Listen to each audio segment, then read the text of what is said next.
2013? 2013. 2013. Mhm. So this is a balance that's carrying forward from that project. Yes. And that's it? That's it? Okay, all right. Okay, would anyone like to comment on this? Public comment, you have 3 minutes. We won't dialogue with you during public comment. It's just your opportunity to tell us what you think and share your thoughts.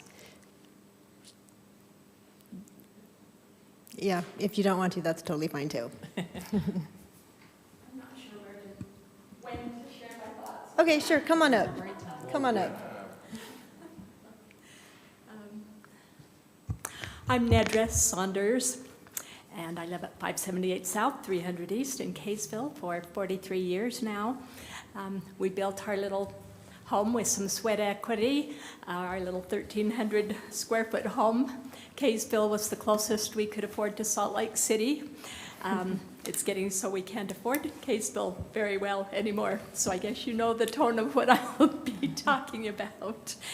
I realize that there are things that need to happen. There are bills that have to be paid. There is old infrastructure that needs to be replaced. There's a fire station that's needed on the west side of the city. There are other things, and those are needed. I see you as individuals and people that I care about and that are real, that have challenges, and I hope you will see me just the same way. I would like to ask that we do as my husband and I have tried to do with our family and be as careful with money as we can and use some creative. I have a thing on, I looked up how cities cut costs for new fire stations. I think I will email that to you. I really liked the innovative funding sources. Many cities seek grants, which you know that, partnerships, community fundraising for maybe some of our furnishings in the firehouse, or checking online to see some place that might be closing out or giving a good deal on beds or furnishings. I believe that there are people who would like to cut their tax amounts by making donations if we allow them that opportunity. Anyway, I would just like to ask that we consider that rather than just across the board saying, well, we need to raise the taxes. I'm here in my clothes, my entire outfit from Deseret Industries, and that's where I shop a lot. And I'm gonna go home and pump up the tires of the nifty bike that I bought from Deseret Industries for my grandson for $5, and it is a good-looking bike. I think these things can be done if we'll think about that. If we can think, let's involve community. Let's get some donations for some of these things that need to happen. Who needs a tax write-off? Before we just say, let's increase taxes and assessments. Thank you so much. Thank you for your comments.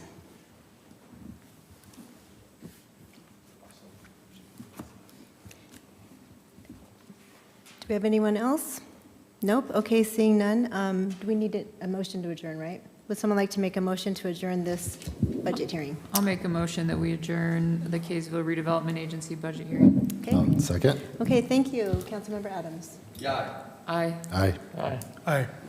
Okay, thank you. So we are a little bit behind time, so we can go ahead and start our next one, right, Anne Marie? Okay. The next budget hearing is for the Kaysville Municipal Building Authority budget hearing, and I will turn the mic over to Marin to explain this. Great, so this budget is for the two bonds that we have, one on the City Hall building and one on the police station. For fiscal year 27, to help be a little bit more conservative in the general fund, we have budgeted in the MBA fund to use police impact fees and MBA fund balance to pay for these debt services for fiscal year 27. So that is why there is a difference in the MBA lease revenue. We are not doing a transfer from general fund this year. And the other revenue is the impact fees and the fund balance. Okay, thank you. Comments, council? Public, would anyone like to speak to this budget? Okay, would someone like to make a motion? To close it? to close it? I'll make a motion that we close the Kaysville Municipal Building Authority budget hearing. I'll second. Okay, we have a motion and a second. Councilmember Hunt. Aye. Aye. Okay, thank you. All right, it is now 6:40. Kaysville City budget hearing for fiscal year 2027, proposed compensation increase for executive municipal officers. We are opening this budget hearing. Go ahead. I'll take that one. Okay. Mayor, so state legislation requires now that we specifically have a hearing for compensation of executive officers, and so that's what you see here before you. The total market adjustment for mayor and council, $2,850. The department heads, we have 9 department heads, and myself as well.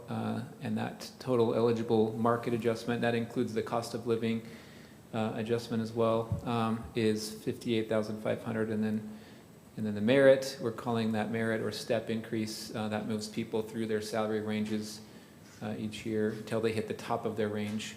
And the 9 departments and myself are eligible for a $26,000 increase there, or total. Okay, thank you. Council? Comments? No? Public? I have one comment. And this is maybe from a budgeting standpoint. I'm Boyd Mortensen. I live on Boynton, lived in Kaysville for 36 years. It would be nice to not just see numbers, but to see percentage increases also. Oh, So okay. that you would know a percentage increase, because this is kind of misleading. Okay, this represents a 2% COLA, 2.5? Yeah, 2.5% on the cost of living, and we base that, we typically look at a couple of numbers when we figure out the cost of living. We look at the CPI, the Consumer Price Index, to look at inflation, then we look at also the URS, the Utah Retirement System has a number that they use to adjust for inflation each year, and those numbers this year were 2.6 and 2.8%. We also look at other cities, what they're doing with their cost of living. One of the things we're trying to always do is make sure that we're competitive with our salaries compared to other cities. So we look at, what are other cities doing to adjust their salaries, and they'll do that through COLAs just like we do. And so that 2.5% is kind of where that number comes from.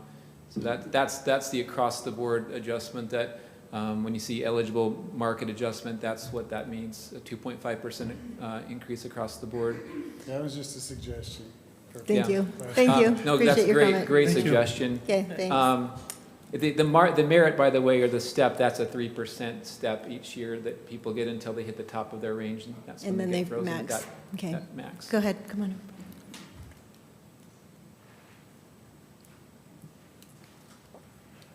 My name is Brig Lewis. I live on Social Security. I have a little pension. I don't get any increase on my pension. Social Security gets some, but as soon as we get some, Medicare takes a slice of it, and everybody else does too. Has anybody ever considered that maybe we should reduce the staff of Kaysville? If you take one person out, you could spread their salary around everybody else. We don't have an option. We live with what we got. We don't have the option to expand. So we're being bled to death. Thanks, Inberg. We will talk about what you're suggested and the process that we've used to come up with this budget. So thank you for your comments. Okay, would someone like to make a motion on this hearing? I'll make a motion that we close the Kaysville City, let's see, this is which one? Oh, the proposed, Kaysville City budget hearing fiscal year 2027, proposed compensation increases for executive municipal officers. I'll second. Thank you. Councilmember Jackson. Aye. Aye. Aye. Okay, thank you. 6:40, we'll wait 1 minute. We're on schedule. Are we good now? 6:45.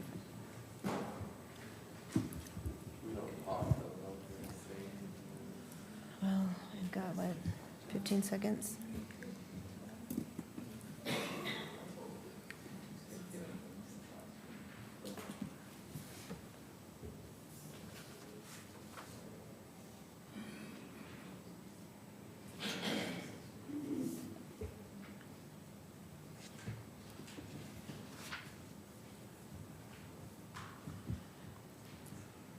longest minute I've ever experienced. Okay. All right. 6:45, we will open the Kaysville City budget hearing for fiscal year 2027, enterprise funds, interfund services and transfers. Marin. Yeah, so we have two charts here.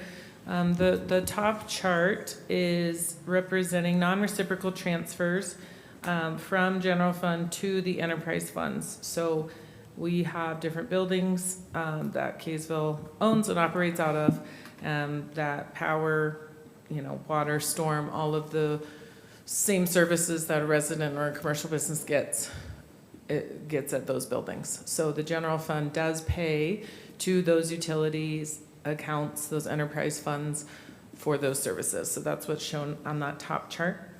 The bottom chart are the reciprocal transfers, so kind of the opposite. General fund provides different services for our enterprise funds so that they don't have to get their own, HR or their own legal team or their own cash receipting. So administration or general fund provides services for enterprise funds, and enterprise funds makes a transfer to the general fund for those types of services. Okay, thank you. Council? Public? Okay, would someone like to make a motion on this budget hearing? I'll make a motion that we close the Kaysville City budget hearing fiscal year 2027 enterprise funds, interfund services and transfers. Thank I'll you, second. Councilmember Hunt. Thank you, Councilmember Jackson. Councilmember Blackham. Aye. Aye. Aye. Aye. Okay, we will wait just a couple minutes before we start our Kaysville City budget hearing for fiscal year 2027. We'll wait until 6:50.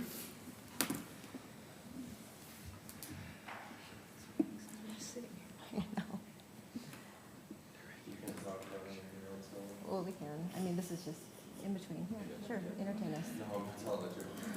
I was just gonna say something about Briggs' comment, but if that's not appropriate. You can. I mean, we can talk about it in the next one too, but you could do that. Can we talk about medicine also? What did you say? I said you could if you want. Just for fun? Yeah, yeah. Okay, just make it- Brig, we got 2 minutes, so I can say something. We actually, in one of the budget sessions, made the recommendation that when employees leave or retire, the department heads hold off on posting that position and come and meet with us, because we do feel like it was kind of an idea that we came up with where we can take one employee's salary and see if somebody else can, maybe even over 2 employees can do that work with a little bit more money. So if we save, say, 60 grand, you're talking benefits and everything like that, maybe that's 70 grand. And we can give 2 other people $10,000 bonuses or $10,000 increase in their pay, we're still saving 50 grand. And so we are looking at that, and that was a good recommendation. Right now, we don't feel like it's appropriate to let people go, but we want to evaluate any time people leave or retire before we fill those positions, see if we can consolidate that with better pay. And I'll just add, since we have a couple minutes, we've also had a couple of people retire, and so we're trying to consolidate some of those positions into less positions. So we're doing the hard work over here and making hard decisions, but really looking towards savings and areas that we can cut, because we hear you.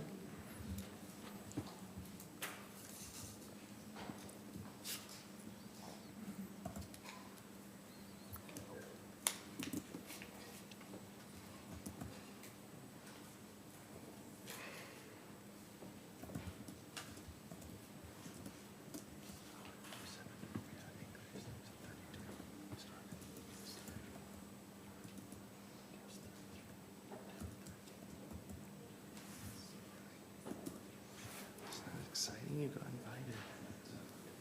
I don't know. Yeah.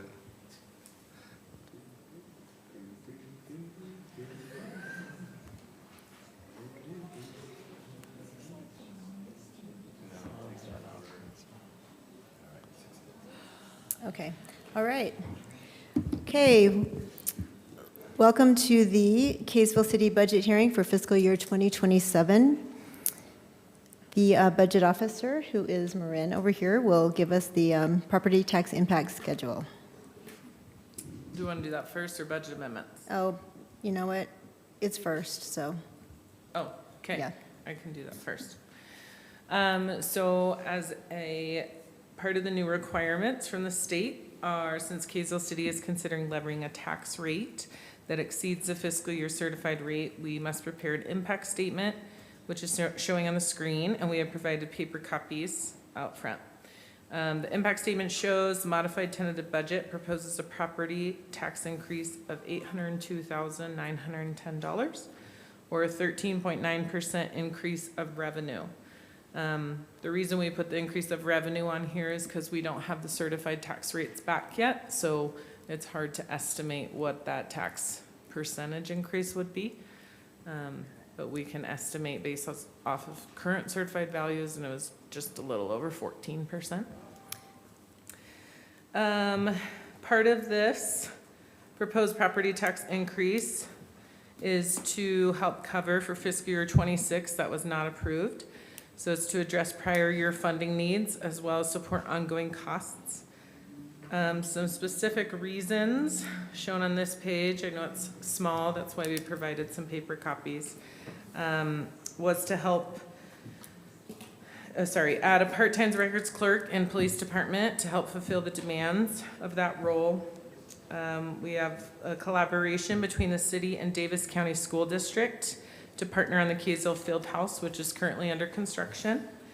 The tax increase will help fund those payments for the field house, which are part general fund expense and part ramp. Other departments are seeing supply budget increasing with inflation and employee expenses with our yearly COLA and step increases. The tax increase is estimated to affect the average Kaysville household valuing $690,006.62 a month, or $79.43 annually, and the average business valued at $690,012.03 a month, or $144,041 annually. okay? That's it. Thank you. I just wanted to let people know too. So the purpose of a public hearing is to let you know worst case scenario potentially. This is not a meeting in which council will finalize the budget. So just know that the conversations are discussions, but we have to provide this information for you up front, so that you can anticipate what could happen, but we are not going to actually take action or vote until August, right? To finalize the budget process. So it's an ongoing, continual process. Right? Okay, Yes. Okay, so now we have, The go ahead. budget. Go ahead. Am I allowed to just ask? So Yeah. the 13 whatever percent was proposed revenue increase. Can we also share with the public what the proposed rate increase is? Yeah, it was the 14.31 with 14.31. the current certified rates. We haven't gotten updated Okay. rates back. Thanks. Yes. Right. Okay, quick order sorry. of, sorry. For public comment, do you have to go through all of them first? Okay. Yeah, Oh, you're not done. Okay, Yeah. Go ahead. it's okay. Okay. No, that was the statement of intent. So Okay. now we can go over the fiscal year 26 budget amendments. So we have a few budget amendments this year. The first two, this screen is general fund. So for police and fire, we budget for dispatch services with Bountiful. There was an error in how that was budgeted this year. It's a little tricky how they invoice us. They invoice us in January and July, and so last year when that budget officer was doing the budget, a mistake was made of how that would be split. So that's what this that's what this amendment is fixing. We have a budget amendment for our elections department. We got a quote from the county and we ended up spending a little bit more than that quote told us to expect. So we need an extra $12,226. The fire department had one of their big heavy-duty washing machines go out. And so we're asking for some money for that replacement of that washing machine. And then our police department had a detective vehicle that just was beyond the scope of repair. So this vehicle was brought to council a few meetings ago and was approved to be a lease. So all that this amendment is doing is taking $2,500 that was already budgeted in the police department vehicle line, and we're just moving it to transfer it to the debt service fund. So this isn't asking for more money, this is just showing the transparency of where that cost is actually going to hit, which is no longer in general fund, it's gonna hit in debt service. Okay. Then down below in the revenue, as you all know, we tried a fiscal year 26 property tax increase that was denied by the state. So we no longer are going to get that revenue, and that will need to come out of fund balance.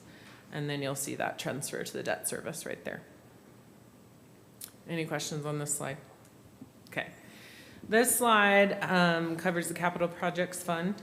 So I think it was last council meeting, we talked a little bit about that skate park design and how we'll need some money for fiscal year 26 just for the design of this skate park. A donation was made before my time of a little bit over $25,000, so that money was kind of earmarked in that council meeting to cover the design.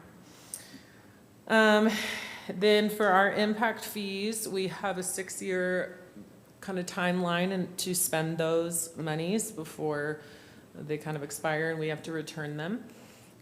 Police impact fees, I discovered that we have $33,000 that's hitting that 6-year timeline at the end of fiscal year 26. So we're just using that police impact fees money to help pay for the police station bond instead of general fund. So a little tit for tat there. And then same with fire impact fee use. That came a couple council meetings ago to start using for that Station 62 messaging that we're proposing to go on the ballot in November. Right.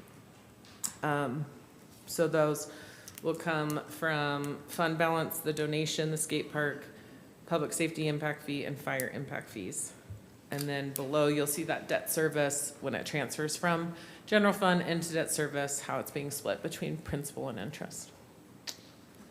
So, Okay. sorry, it's a little accounting nerdy, but if you have questions. Nope. Okay, great. So fiscal year 27 budget has been a long road. We've worked very hard to get to where we're at. So this is what we've been calling the bottom line up front.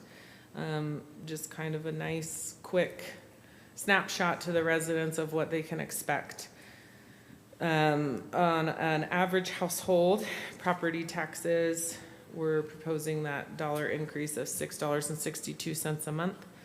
And then with all of our enterprise fund fee increases, a lot of these are pass-through costs, and then the water and electric, we've talked about how those are kind of strategic planning for these capital costs and replacing infrastructure and things like that. So total monthly estimate to a resident is $16.83. This next slide kind of shows different home values and kind of what they could expect from this proposed property tax. We've also included a pie chart to kind of show the governmental fund revenues. So our biggest piece of the pie is general fund. And then we have our road fund, capital projects. This next slide is the expenditures. It looks the exact same because we are required to do a balanced budget. But these are the expenditure amounts. And then we broke it into general fund revenues, where our main sources of revenues come from for general fund. We know our sales tax and property tax. And then of the revenues, here's how the expenditures are split out. The administration department includes council, manager, admin, fleet, IT, legal, building, no, not building, legal. So there's 7 departments in that administration line. And then you can see the others kind of broken out. Non-departmental is at 0 this year. We just kind of wanted to highlight that there to show, again, as we talked about earlier, that we are not doing a transfer from general fund to pay for the MBA the MBA bond payments. We are using fund balance and impact fee monies. Enterprise fund revenues. We have 6 enterprise funds. And so this pie chart shows the split there with kind of power being our biggest.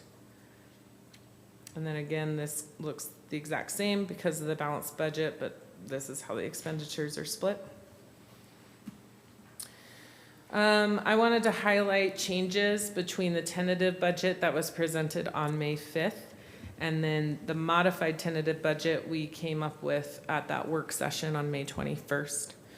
So the differences between those, general fund revenue, we worked really hard, credit to council and department heads, we're able to lower the property tax from 1.2 million to a little over 800,000. And then we also had a donation of 281,000. Employees, personnel and HR, we reduced the safety incentive allowance and we have reduced employee incentive monies. The main things that we, as department heads, kind of said that we were willing to sacrifice this year were the holiday party, birthday cards, different kind of small tokens of appreciation to our employees, but to go without for 1 year to kind of, for the bigger purpose.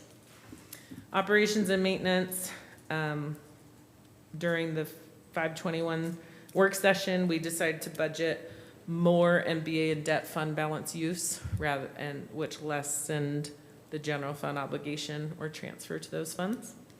And we reduced operations expense by 75,000. And then capital and infrastructure, we added $166,000 worth of donor chosen projects. So with the donation that came, that donor chose specifically what they wanted that monies to go to. We also included a slide of kind of the budget highlights, the exciting things we're doing fiscal year 27. Operation and maintenance increases are mainly due to inflation. If we go back to kind of those work sessions, we saw that the inflationary costs were pretty minimal considering how big the budget is, but it is still real. We're seeing inflation. And the increases in enterprise funds are mainly pass-through costs from suppliers that, you know, we have Robinson Waste that does our sanitation and Central Davis Sewer, and, you know, we can't really control their costs. Employees, personnel, and HR, we've tried to be really creative and sensitive here. So in administration, we have eliminated 2 full-time positions, and we're going to add a human resource specialist. So the 94,000 is for a full-time position, but when we post for this job, we are going to start with a part-time and try to fill it with a part-time and see if we can get interest that way. But we wanted to budget for a full-time just in case, you know, that interest or kind of what we need from that position isn't there with a part-time option. We've increased hours for our fire admin assistant. It was pointed out to me today that 18,000 includes wages and benefits, but that person in the position has elected to not take health insurance, so it'll actually be less than that 18,000.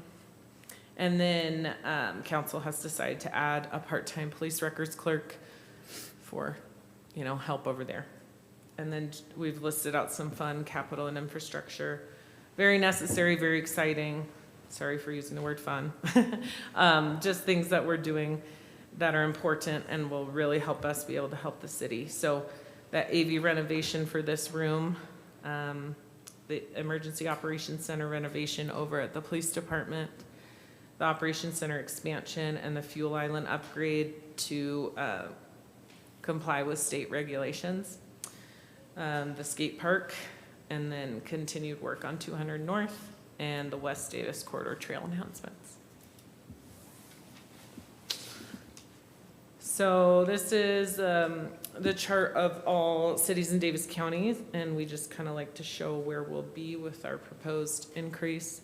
Obviously, we don't really know what other cities are going to do, but we think that this is our best guess that will kind of still land in that bottom half of cities in Davis County. And then we started showing this pie chart last year, kind of trying to help residents understand where do your property taxes go. So out of the big piece of pie that, you know, that you pay in November, Kaysville City is only getting about 17% of that. The other portions are going to Davis School District, Davis County, the library, all of those listed here. I think that's it. So, any comments? I have one question. Okay, thank you, go ahead. So can you go back to the revenue? Just that was about the very first slide you started showing, when it showed revenues from property tax. Keep going back. Like this one? Yeah, right there it shows that the property taxes are gonna generate 7 million. In our packet, it says they're only gonna do 6.5. Why the change in that? Sorry, what? Oh, the registered vehicles is included in that formula. So that gets paid to us through property Okay. taxes, but we just have it split out on Fee the in sheet lieu. you're probably It's the looking at. fee in lieu? Is what they call it, something like that, fee in lieu. It's like the motor vehicle Motor registration, vehicle, fee yeah. in lieu. Okay, so Right, the actual correct. property taxes that we showed in our packet should actually about match that 7 million rather than the, Yeah, so there's actually 6.5. 3 lines in your packet Sure. that would equal the 7 million. We've kind of been focusing on those top 2. That's Okay. like the current property taxes and then that increase of 800,000 that we talked about. Maureen, make will you sense? speak speak to what what the council approved last year versus what we're doing this year? Yeah, so last year council approved a 1.7951, close to $1.8 million in a tax increase, which was very needed, lots of discussions there. This year, when we started the budget process in March, I think it was that first March session, we started from a place of the 1.7, and just based on, the state of the world right now, council and mayor were very, gave us the direction of kind of, hey, we can't do that. So we've gotten to this 802,000 down from that 1.8 million, which I think is great. Took a lot of work, took a lot of effort, took a lot of, give and take. It's not easy, it's not fun, but I think we're all willing to do that to better help the residents out. And I think it's been a great process working that together, even though it's been kind of painful but very thoughtful. Very thoughtful. Well, I appreciate that. And Nedra, you spoke to maybe donations and fundraising. I do want you to know that we did reach out to the community, and we had an individual say, hey, I'm willing to donate some money. And so we said, okay, what would you be willing to pay for? And that's where that $281,000 donation came from. It was from the community, from residents. So it's a great suggestion, and we've done that. And if anyone else wants to donate, we would be more than happy to discuss that. And we've also, we've looked at positions, and we've really tried to do as much as we possibly can to honor the commitments that we made. We did make a commitment last year to honor a partnership with the school district for a gym that we passed on maybe 8 years ago with Centennial Junior High, 8 or 10 years ago. And so that was a commitment we made last year, and we could not go back in good faith and renege on that. And that was also something that, based on data and surveys and information from the community really wanted. And so that's gym space that will allow 4 indoor courts, as well as a walking trail on the top floor of the gym. It'll be a standalone building, and it will be branded as special use for Kaysville City. So I just want people to know this has been, this is hard. This is a very difficult thing, and we don't want to have any tax increase. But we'd already made some commitments, and when you look at staff and stuff, the requirements sometimes are hard because there's an increase in grandma requests, for example, and that's why we have a position over at the police station that we funded, because so many people want copies of minutes and police reports and all of the things that happen, and we didn't have anyone that could take time away from patrolling to be able to do that. And because of that, people are very frustrated because it takes a long time. So we were able to fund that position, and it was much needed. And so the things that we're doing, I just want everyone to know, they've been very, very thoughtful, and we've put a lot of time into it. And it's not a done deal yet necessarily, but this is where we're at, and so we have to have this public notice to make sure that people know what we're doing. Public hearing. Okay, council, do you have anything, or should we Mayor, turn can I it? ask Okay. one more question? Yes, absolutely. Of Marin. Marin, remind me, how much is going to the skate park this year, and where are those funds coming from? Yeah, so 450,000 has been allocated to the skate park. Okay. 150 of that is coming from ramp, Okay, and then 300 is park impact fee monies. okay, thank They you. can only be used for parks. Yes, which Okay. can only be used for identified projects, and Right. skate park was one of those that was identified 7 or 8 years ago. Okay, so it's not money that we could just stick it back into the general fund to do? Correct. Okay. Correct. All right, so public, we are going to let you go as long as you want. You do have 3 minutes. We ask people to be respectful if you have comments you'd like to share. And we will just start our councilman meeting late, so I don't want you to feel like we're going to rush you. So come on up, please state your name, and just tell us where you live generally. Thanks. I'm Mel Nance, and I got some information where you guys were going to, for example, I know you want to build a fire station out on the west side, and you're doing some things with the schools, and you're building some infrastructure. And I would just like to encourage you, if at all possible, to try and pay for these types of investments in property and in building infrastructure. If you could do that through bonds instead of tax rates. If you increase the tax rate to pay for these, then my great-great-grandchildren are still going to be paying for it long after the building's been deemed unusable and torn down. But if you pay for it through bond and through some other things, then it lasts for 20, 30 years, and then that money goes away. And so I'd just like to encourage you to think about those types of investments, when you're doing infrastructure costs, to pay for them in another mechanism other than by tax increase. Thank you. Thank you. Hi, Jill Dredge. I want to thank you for the many hours that have gone into doing this budget. Budgets are hard to do, and we can see from what you've displayed tonight that there has been a lot of effort and a lot of people are cutting, and that's awesome. I think we can all agree there is something, though, amiss when the school board wants a 30% increase, especially when top people are making almost $500,000 salaries. The county has a $12 million deficit and wants a 30% increase, but settled on a 14. And so many cities want substantial tax increases all at the same time. We know people can't afford these tax increases, and we want to get young families in homes, but how are they going to if they can't pay the taxes?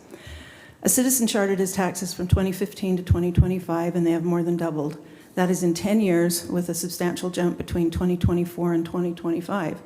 The citizens want their money to keep the infrastructure up to date, which you guys know, safety. Kaysville citizens' answers to the surveys keep it a small town feel. The question keeps being asked, how is this happening and how do we stop it? At all levels of government, there is room for improvement. The state is mandating things and not funding them, which is something that all of us need to push our representatives to change. There's a problem, and it would seem that every budget needs to be looked at with a fine-tooth comb and with a realistic vision for the future. I want to go in a different direction. Looking at the situation that we all find ourselves in, there are possible community solutions to consider, and Nedra kind of touched on this as well. We have a lot of talented and generous people in Kaysville. We have a fairly large amount of retired people with great experience. What if we took some of the items on our deficit list and made them into community volunteer service items? For example, the rock at the fire station. Could we organize a citizen group, possibly including DTC instructors and/or citizens that might have knowledge or the supplies needed, and either students at DTC or citizens that would come and donate their time to take these items off the city deficit list? The bathroom ceilings that have been vandalized, could we organize young men and young women groups and other young people groups to volunteer their time and learn that these kinds of vandalisms hurt the taxpayers of our city? Again, we could see if there are citizens in our city that would donate supplies and/or expertise. And we could see maybe if it's an Eagle Scout project for someone. There are other opportunities on the list that could possibly be addressed in this way. I realize that you have to be careful with any possible little litigation that could occur, but this could be one way to bring the community together, teach youth and anyone else who might be interested in participating in a civic learning opportunity, and save the taxpayers some money. We have generous people who have already donated, and maybe now that they've heard that, there might be more that would be willing to donate to projects that they find important to them. We can always use more citizen awareness and involvement, and I think this could be a wonderful way to help young people feel connected to this community and to their city. Thank you. Thank you. Great suggestions.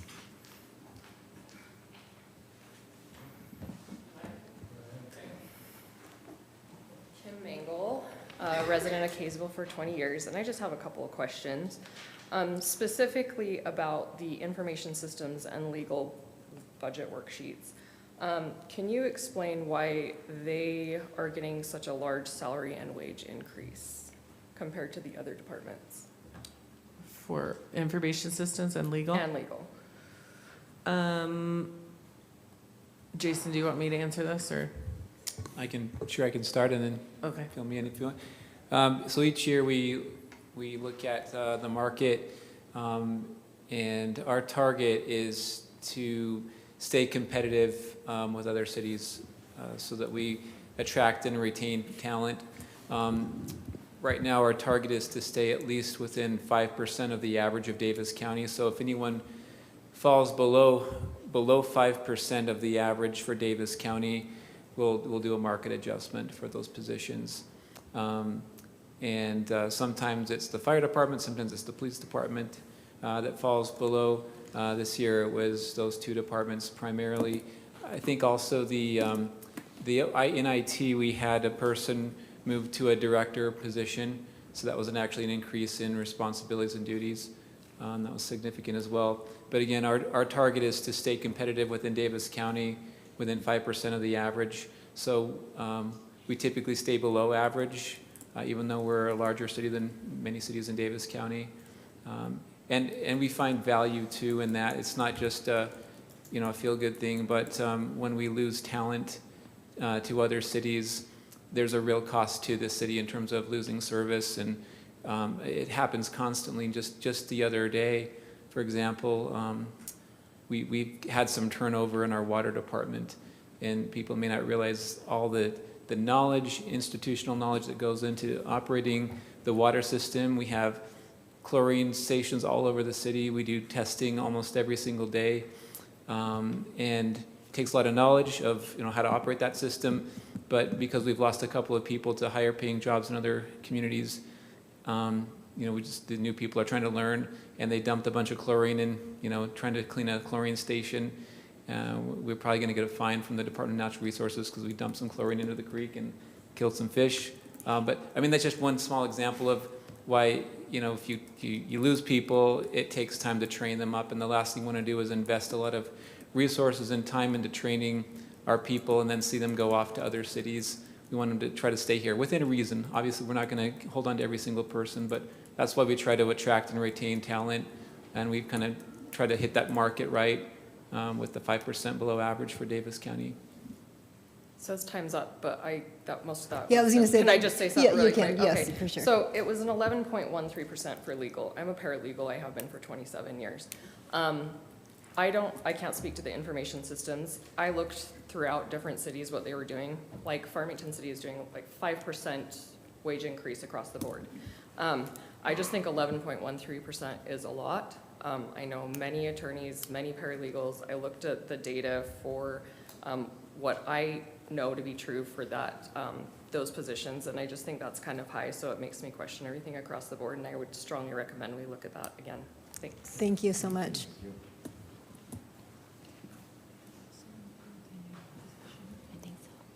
I'm Boyd Mortensen again, live on Boynton. I just had a couple things. One concern on the budget, and I know you've worked hard. My wife and I watch you every time. Oh, do you? And so we watch you, and I know you've worked hard. But when you start off at 40 and get down to 14, it sounds like a big jump, but 40 was pretty high. One of my concerns is, and I talked to Councilman Blackham a little bit beforehand, is that all of the increase is coming from one pot, and we're not I know you might not be looking at other pots of money. How do we increase? I know you've talked about increasing sales tax, but sometimes when we talk to, let's use an example, Kaysville wants to be this small town, but you have to give to get. Yes. And there needs to be a little bit more education that way.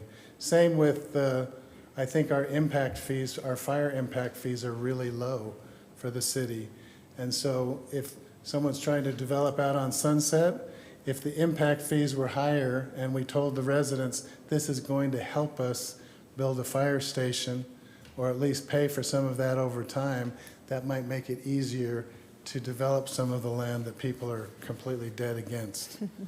And we have to do something to raise income other than just property tax. So that's one thing. As far as reducing costs, AI for paralegal, you can cut a lot of legal costs using AI. And I know I do at my office. I don't call the lawyer half as much as I used to.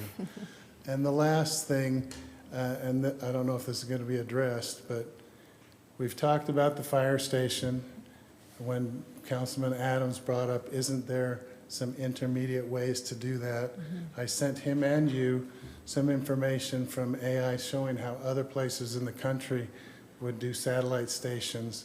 I think incremental steps towards meeting our needs is very important, as opposed to just doubling our fire station and yearly costs. Thank you. Thank you.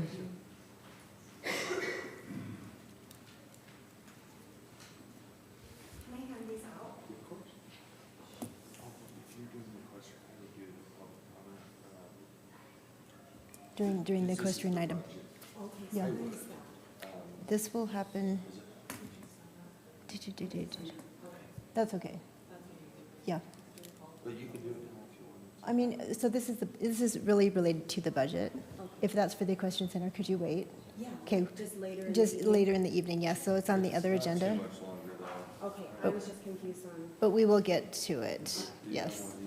I do have one of those. And actually, we can let you speak during call to the public, which is the beginning of our council meeting, which will be right after this. Okay. Is that okay? Okay. All right. Thank you.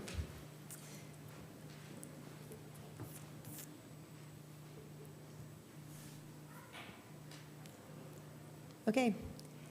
Council, any comments or questions? No? Okay, would someone like to make a motion? Question? I have a comment, too. Okay, sure. Oh, Uh-huh. Go ahead. Well, no, you go first. No, I just, serving up here for, it's been over 4 years, really appreciate residents coming, because it is a very challenging job to try to make the right decision, and we appreciate all of your input. Kim, I thought it was great what you mentioned, and everyone else, Boyd and whatnot. And so please send your ideas, and we will continue to work over the budget. We've brought it down quite a bit, but we are still combing over everything. We're looking at the fleet, seeing if we can reduce the fleet a little bit where it doesn't impact services. We're looking at potentially leasing some vehicles versus buying and selling, and that will relieve demand on staff.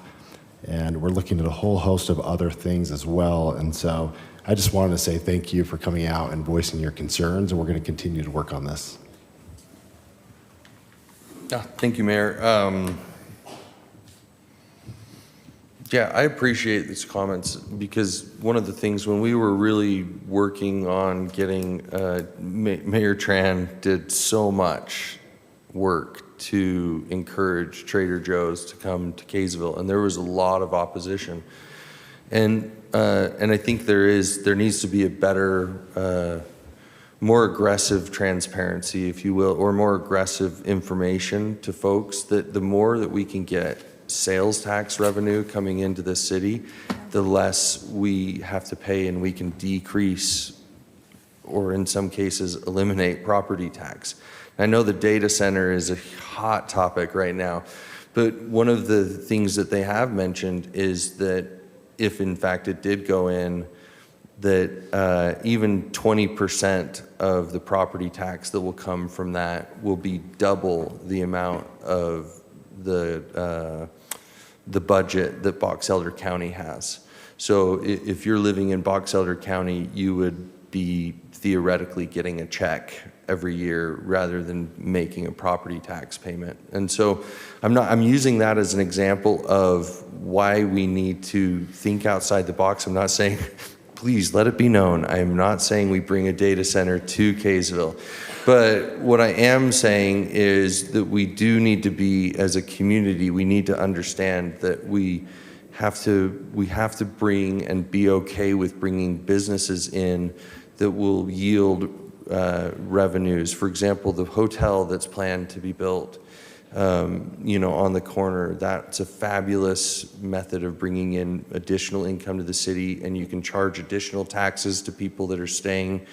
And anyway, I just want to make that comment and also say this is not a vote to approve the budget, correct? This is just a vote to close. This is a public hearing. So that's correct. So a vote that we're going to make in just a moment will be to close the public hearing.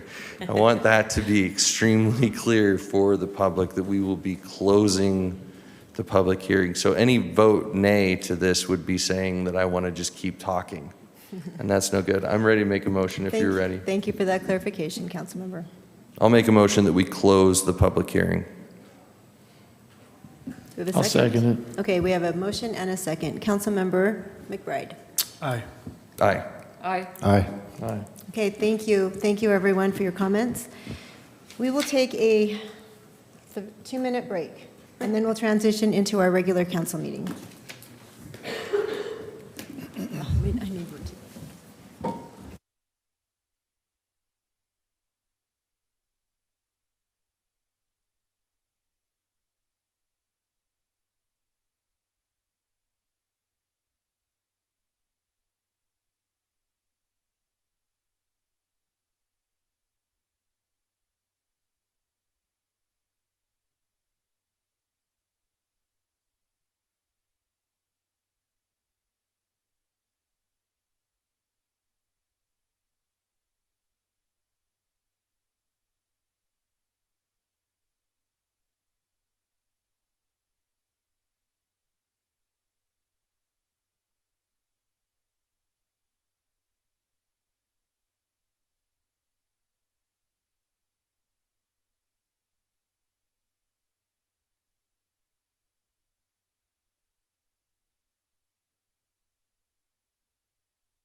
Okay, we're going to convene in 30 seconds.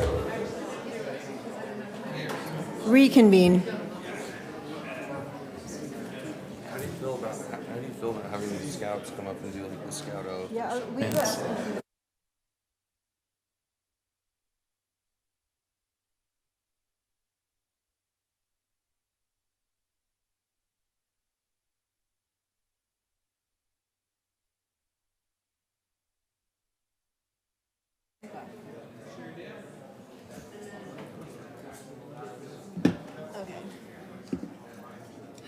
Taxable value, no, that's nothing.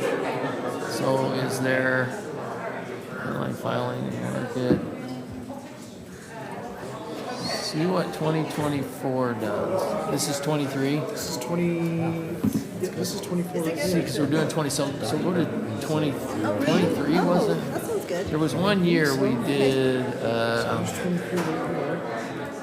I mean, these are just the notices. This isn't the but the only thing it feels that it's hard right for to me is, kind of hurts. 380 to 347 was proposed. there we go. Would Would have been that year. 22, 23, okay. Well, I was confused because I was looking at that going, Well, we kind no, of can. when I did that video for YouTube, it was based on 24 and Take 25. it down too far. And then she said that, I'm like, well, I don't think I screwed up on that. But anyway. No, it was when I'll we turn it over to had you. the- Okay. It was just a windfall of everything. Okay, everybody, we're back. It came right after. Welcome to our city council meeting for Thursday, So we've raised taxes. June like 4th, 3 times in 6 years. 2026. One was for the Our opening will be provided instead of me by Councilmember John Adams, who has delegated some of this opening. Yeah, I just saw the scouts here and I thought how awesome Mayor's relinquished her time for them. So I would ask if the troop is okay to come up and do scout motto or a scout oath, whichever one you'd prefer as a body. And then if Ellen Humphrey wouldn't mind giving us a prayer and then having the troop lead us in the Pledge of Allegiance. Is that okay with you, Mayor? Great, thank you. All right. Well, we'd invite Troop 407 to come on up.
Please prepare yourself in the manner you are accustomed.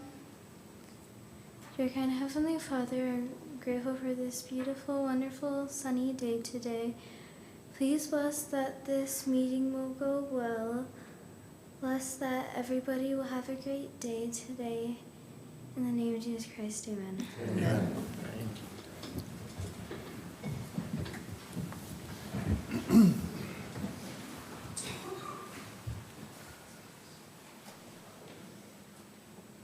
pledge allegiance to the flag of the United States of America and to the republic for which it stands, one nation, under God, indivisible, with liberty and justice for all. Do you mind if we get a picture with you guys? Yeah, we love pictures. Let's have you stand in front of the podium, if that's okay, and then we'll, yeah. Dude, that's cool. Okay, can we come in front of the podium?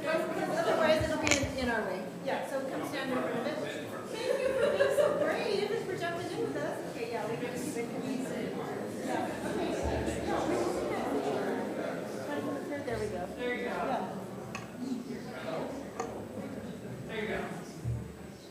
That's good, I got you. Aren't you supposed to say, and hungry? Thanks, you guys. Oh, One more? Right, okay. 1, 2, 3.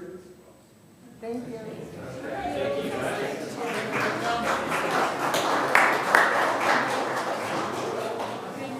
Where's our trash?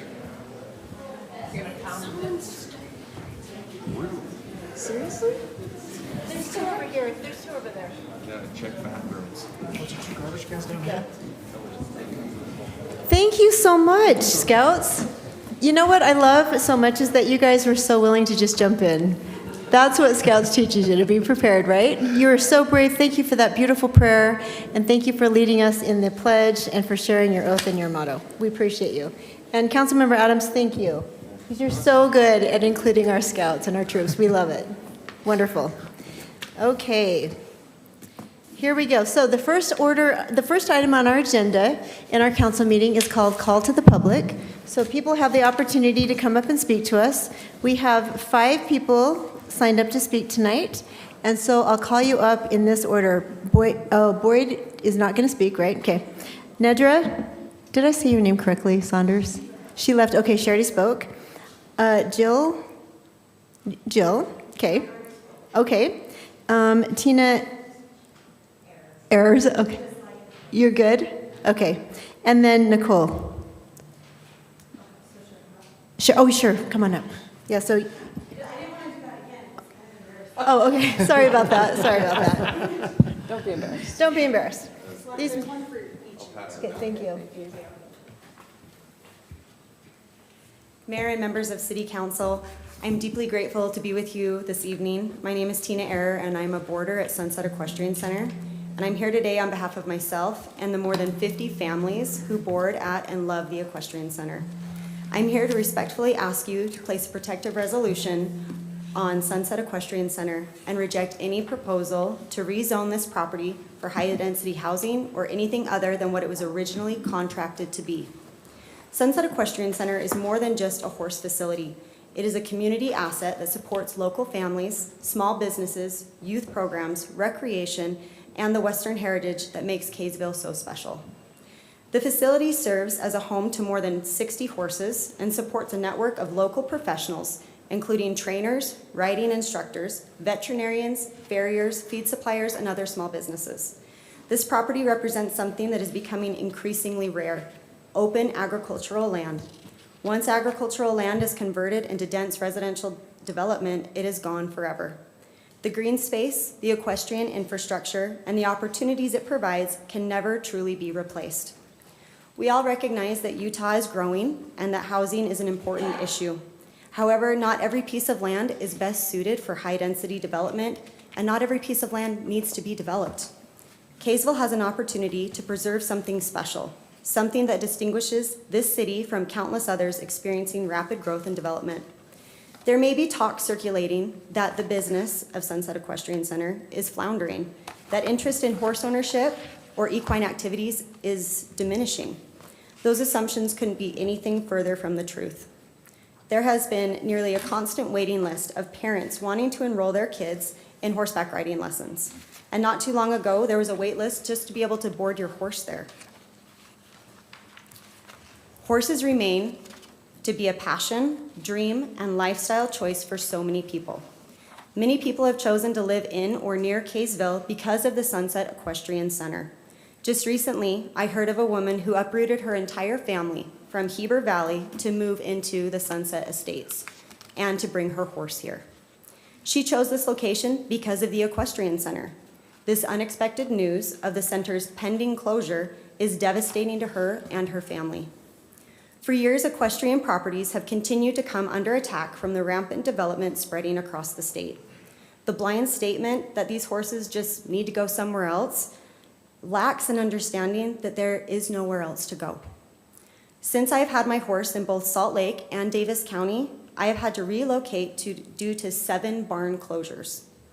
Additionally, there are individuals that are highly interested in purchasing and continuing the operation of Sunset Equestrian Center as an equestrian facility. This creates a path forward that preserves the property's agricultural use, protects a valued community resource, and ensures that future generations can enjoy this.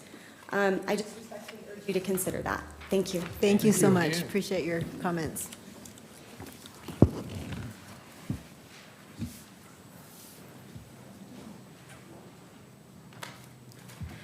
Good evening. My name is Nicole Steed. I live on Flint in Kaysville right now, and I currently have my horse that my daughter rides at Sunset Equestrian Center. First, I wanted to thank Tina for speaking on behalf of the entire Equestrian Center. We all fully support everything she said.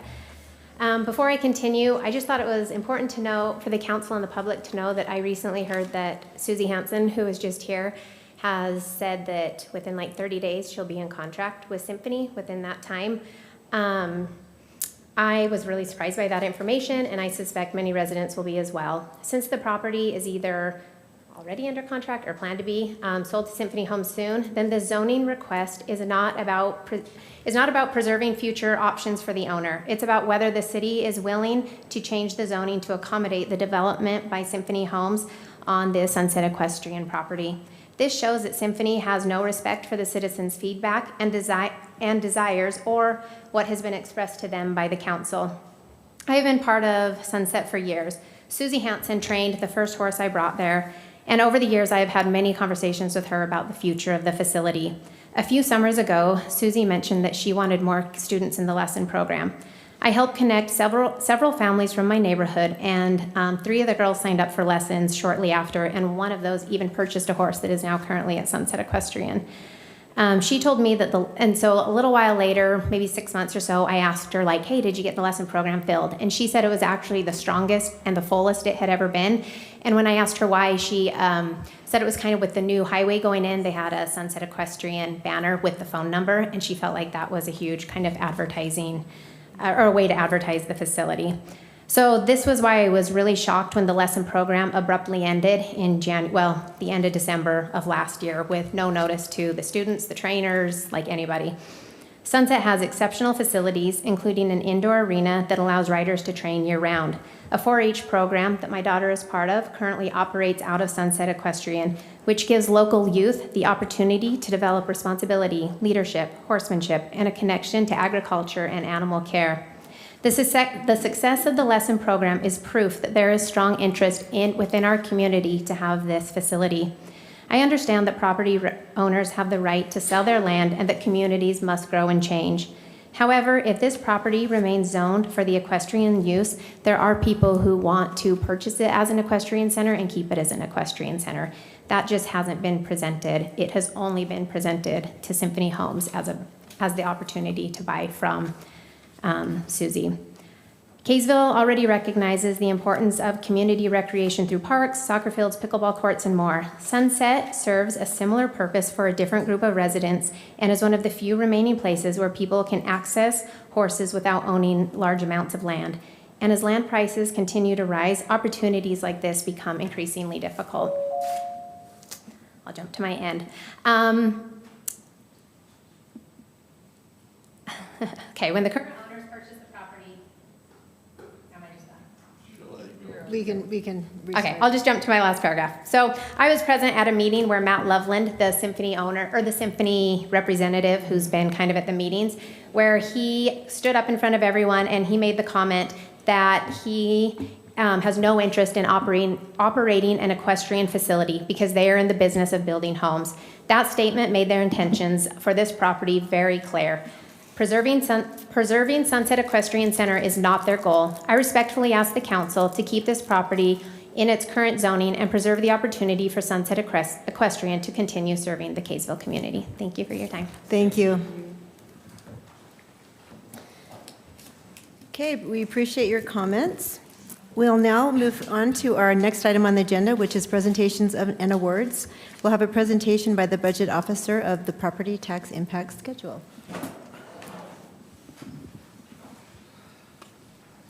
Thanks. I guess I should probably show it on the screen again.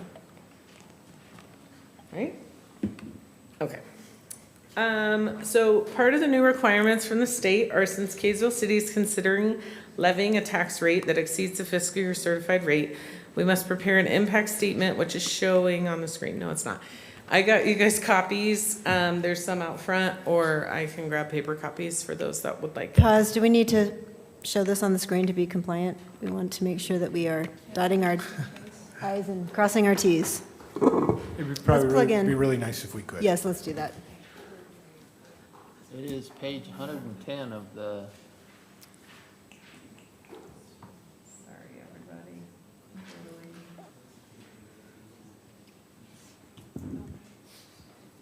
Marin, it's like page of 110 of the one we just got.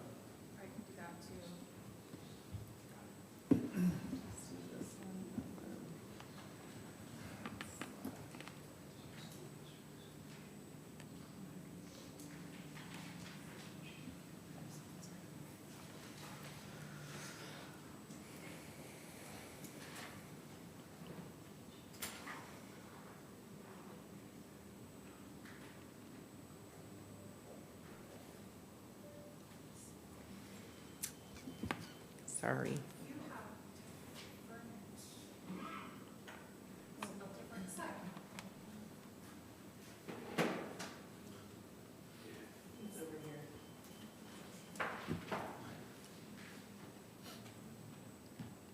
It's okay, I've never seen any of these for the first time, ever. The new system. You know what we should probably do? One this year. Yes, it does. It's beautiful. I want to be there right now. Thank you. Okay. So the impact statement shows that the modified tentative budget proposes a property tax increase of $802,910, or a 13.97% increase in revenue. Kaysville City proposed a property tax increase for fiscal year 26, which was not approved. So this increase is to address prior year funding needs, as well as to support ongoing costs. Specific reasons for this increase on the next slide, include adding a part-time records clerk in our police department to help fulfill the demands of that role, collaboration between the city and Davis County School District to be partners on the Kaysville Fieldhouse, which is currently under construction. This tax increase will help fund those payments, which will be part general fund expense and part ramp. Other departments are seeing supply budgets increasing with inflation, and employee expenses with their yearly COLA and step increases, which are also part of inflation. This increase is estimated to affect the average Kaysville household value in $690,006.62 a month, or $79.43 annually, and the average business valued at $690,012.03 a month, or $144.41 annually. Earlier tonight, the public hearing took place. Now an interim budget will be prepared and will be presented June 18th, and once passed, be in effect from July 1st until approval of the new certified tax rate. Kaysville City will provide notice of and conduct a public hearing where members will have an opportunity to comment on the proposed tax rate increase on August 6, 2026. Okay, thank you. The next presentation is Bountiful Davis Art Center presentation by Serena, and I'm not going to say your last name because I'll probably say it wrong, pronounce it incorrectly. Will you introduce yourself? Thank you. Hi, my name is Serena Ergot. Thank you. And yes, I'm the Executive Director at the Bountiful Davis Art Center. Thank you for the time tonight. Okay. The Art Center serves residents across Davis County, including many here in Kaysville, and tonight I want to briefly show you how your residents are participating and engaging what we offer, and how your support can help sustain that access. The Art Center has been serving Davis County for over 50 years through exhibitions, art education, and community programming. Over the past year, we've completed a strategic plan that focuses on strengthening our programs that expand our regional partnerships and build long-term stability. We're also working toward museum accreditation. which elevates the Arts Center as a professional cultural institution in the state and beyond. And for us, this work comes down to access. We want to make sure that residents in all of our communities, including Kaysville, has the opportunity for creation, connection, and learning without cost being a barrier. That's why all of our exhibitions are free, and many of our programs are designed to be accessible to anyone who wants to participate with us. The clearest example of this impact is the Davis School District Student Art Exhibition. I hope you got the chance to come and see it this year. This year we had students from Kaysville participate and recognize in the exhibition, and for many of these students, this is the first opportunity to show their work in a professional gallery setting, which can be meaningful and life-changing for them. In Kaysville, we had 98 students apply to be juried into the show, and 29 were accepted this year. And actually, Kaysville had the most students of any county. Way to go, Kaysville. Each year, the Arts Center provides 20 exhibitions across our 4 gallery spaces, more than 100 recitals and performances on our stage, participation from over 300 artists and art educators, and we also offer hands-on art experiences and community events like our monthly and free family art night at our upcoming Summerfest. And many of those programs are attended by Kaysville residents. To give you a sense of what this provides, exhibitions cost about $9,500. A curated main gallery is about $16,000. The DSD show, which is close to our hearts, is about $9,500. And along with our curated exhibitions and with our solo shows, we offer free opportunities to engage with the artists through opening receptions. We also have art talks, and we have talks based on the themes of our curated exhibitions. So for example, Anthropocene, which is open right now, and the Great Salt Lake was sort of an issue that's come up. And so we had Ben Abbott, from a professor from a local university, come and talk about that. And that was free and open to the public. And there were a lot of people there. It's really nice. I appreciate that you've just done your budget. I'm not going to throw a wrench in that. But I want to ensure that your residents can get constant and free access to the arts here in Davis County. So I'd like you to consider a contribution to our Summerfest festival coming up in August. And any level will help us provide folk art performances and shared experiences for our families and our communities. As I said, the Arts Center has been a part of the community for over 50 years, and we're working to build something sustainable and meaningful for the future. So I appreciate your consideration. Thank you. I'm open to questions now. Any questions? Do you, Councilmember Jackson. quick question. Have you applied for any of the ramp funds in the past? Are you familiar with? I'm not. Okay, so we, just a few years ago, we did ramp, and it's a small micro tax on people that are spending money in the city. I think Bountiful has. We have a RAP tax. Is Oh, that RAP, similar? okay. Uh-huh. Yes, Okay. same thing. Wonderful. So, yeah, I mean, I just think this is a fantastic opportunity because we are always looking for, a lot of the times, the recreation element gets a lot of those funds, and the arts sort of miss out. And my daughter is one of those that, last year it was either last year or the year before, she won with her sculpture at this event, and it was fabulous. And she was on cloud 9, and that she doesn't play sports for this. That's her activity of choice, is to make art. And so I would highly recommend, in fact, Cole is no longer here, but we'll give you, oh, sneaky. He's like moved from, it's like, where's Waldo with his orange shirt? Where's Cole? Anyway, I would suggest, if you don't mind, at the very end, find the guy in the orange shirt that's super skinny now, and ask him, how you could apply for ramp, because that would be, I think, an awesome opportunity for us to be able to contribute to this. Thank you. That's a wonderful suggestion. Sorry, who was next? I interrupted. Councilmember I just have a question. Nate Jackson was next. Oh, do you want to go first, Mike? I was just gonna ask her, do you guys sponsor that sidewalk art in Bountiful? No, that is part of the Joy Foundation, and they are having the sidewalk art contest right now, so. Oh, yeah, okay. Walk down Main Street, it's Yeah, great. it's interesting. Yeah. Nate, did you have something? Oh, I just want to say thank you for presenting. It's a good reminder of what we can do with our families in the county.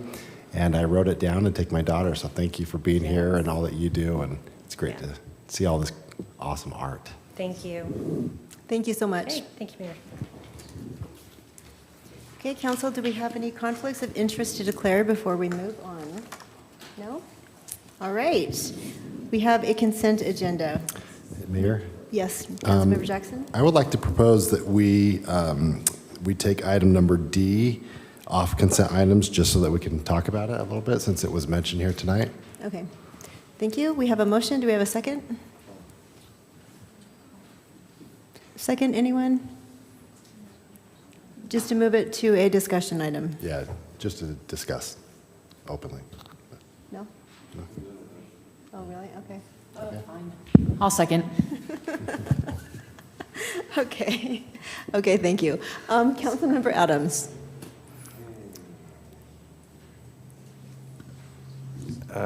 Well, I'm good with it, but I guess, yeah, for Councilmember Jackson's sake, aye. Aye. Aye. Aye. Okay, thank you. Councilmember, would you like to make a motion on the other items on the consent agenda? Yeah, I'll make a motion that we pass items A, B, and C. Okay, do we have a second? Second. Okay, Councilmember Hunt? Aye. Aye. Aye. Aye. Aye. Okay, thank you. So let's talk about this, a resolution expressing the city council's intent to preserve the equestrian uses. Nick, will you I'm happy to give a kind of little spin us up? presentation on Okay, this. thanks. This is a resolution that my office drafted, and it's just to express the council's support for equestrian uses and for kind of the agricultural heritage that our city has. As we've heard from members of the public, that's very important to people in this city. We have a strong and a proud history of agriculture in Davis County. And this is not binding. This doesn't create anything that future councils couldn't candidly overrule or change. This is just a snapshot of today, this council's feeling about the value of equestrian uses in the city. Nick, does this prohibit council from making any decisions about a rezone regarding the center? It does not. It Okay. does not change. It's not binding. It doesn't create any kind of contractual obligation. It's merely what you feel. If passed, it would be merely Okay. what you feel today. And I think, as I've heard from the public today, that's what they've expressed. Mm-hmm. But they've also expressed that communities change and communities grow, and so that's something that the council could also choose to do in the future. This wouldn't prohibit the council from doing that at some point in the future. If they decide to, okay, just wanted to make sure we're completely clear on what it does do. It declares our intention as of today. Okay. No, Councilmember that's Jackson. exactly why I wanted to pull it off, to Thank give a you. little context and to let you know that we are supportive and we have this resolution at hand. So. Okay, thank you. All right, Councilmember, I'll anyone like to, go ahead, Oh, Councilmember no, is there still Blacken? discussion? I was just gonna make a Anyone else want to discuss? No, he wanted to make a motion, right? motion. I was gonna do a motion. Oh, no, yeah, I mean, I will just say that the one of the advantages to this is that there is obviously concern with the current equestrian center, and there's a lot to unpack there, right? That we don't necessarily have to go into all of it tonight. And as a whole, we don't tell people what they can do with their land. This is a really unique situation where this was under a development agreement and purchased knowing that this was going to be an equestrian use. And so it wasn't a situation where someone's owned this land in their family forever and they're finally deciding they want to hang up their spurs, no pun intended, and sell their property. This is piece of property that was purchased knowing that it was planned for and set aside to be an equestrian use. And so this is very unique, and that's one of the reasons that I want us as a council to be able to say we don't have any intentions of pushing that away. And I know it's not super binding. I hope to make things a little bit more binding, but I think that this is a great way of us showing our support to the folks who you know, are utilizing it under that premise that that was going to stay in equestrian use. My comments would be too that I think you said it very well earlier when you were talking about your daughter saying she did not choose to do sports. She chose to do art. Well, this is another one of those aspects that kids can get involved in that it's just going away. And you're seeing that there is a huge need and a massive support from kids and parents to have a facility like this. And as you said, it was a part of a development agreement. It's what allowed a lot of the lots in that first plat area so that they were able to actually have the lots be smaller. And even though maybe you didn't have a horse, it was very much told to you that you were going to live in an area with that and you were going to enjoy seeing that in your backyard and around your area. And I think it's very important to show that we have a huge support for this because there is such a need for facilities like this so we can have diverse things for our families and our kids to do, to teach them how to work, how to train, how to be responsible. And it's just something that Kaysville's had that heritage forever, and it's an area that was designated years ago. Yes, things change, but it was designated as a agricultural area for Kaysville City, and we've had a heck of a time trying to preserve that. But if we could go back and you could hear all the discussions 15, 20 years ago, and that you would understand that there was a huge emphasis on trying to maintain an area of agricultural in Kaysville City. And all this is doing is saying, yeah, we agree with it, that we appreciate what they have done previously. We agree with what they did. There's a need for it, and we love to support our youth and people, not just youth, anybody, you know, older people, everybody. I hate to pick on Anne Marie, but she's got a horse, and she loves that horse, and you know, and loves that place, you know, and so there are many, many like her, and I that's all I got to say. Thank you, Councilmember Hunt. Okay, just briefly, I guess, I don't know, it's hard to know where to start. I guess for me, you know, obviously the equestrian center that we've been discussing tonight is kind of the catalyst for this discussion. And I appreciate the value of that facility and all of the things that have gone into making that decision and you know, the development agreement that was put in place all those years ago and honoring our agreements and things like that. And so I see this as the catalyst. As a representative for our entire town, I see this resolution as a valuable thing saying this isn't just this one spot. This is something we value anywhere where it's applicable, and that's important to me, and I think that's important to bring up. We're not just doing this for one area, although that area is wonderful and great and kind of kicked it off. But this is something we value as a city. This is something we would like to see continue wherever possible if we can.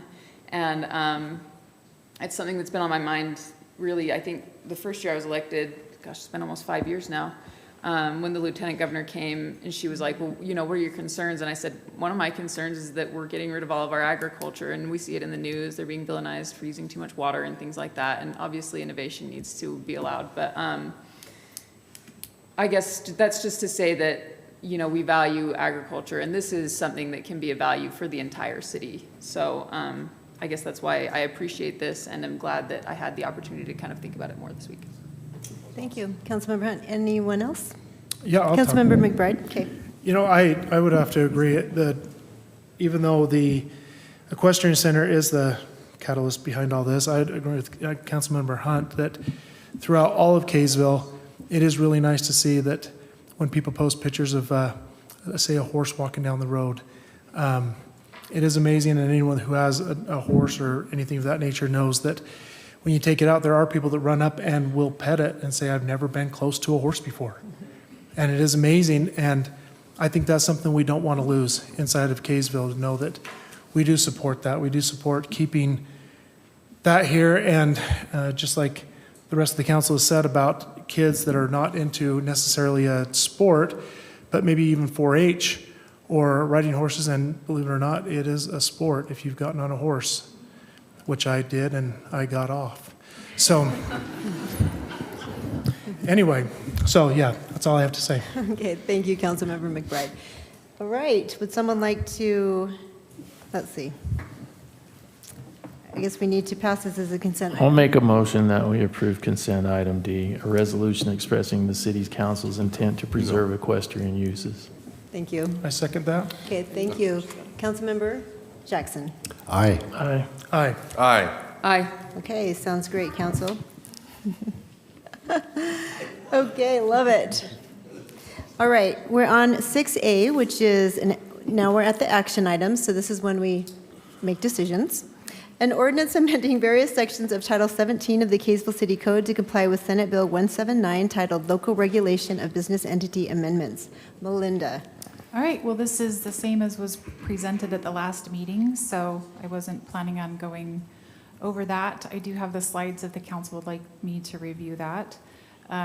But long and short is this is something the state legislature has passed and requires the city to adopt a process to have unlisted business license uses or ambiguous ones come to the council. So we have drafted the ordinance based on what the council would like to see, and we are recommending approval.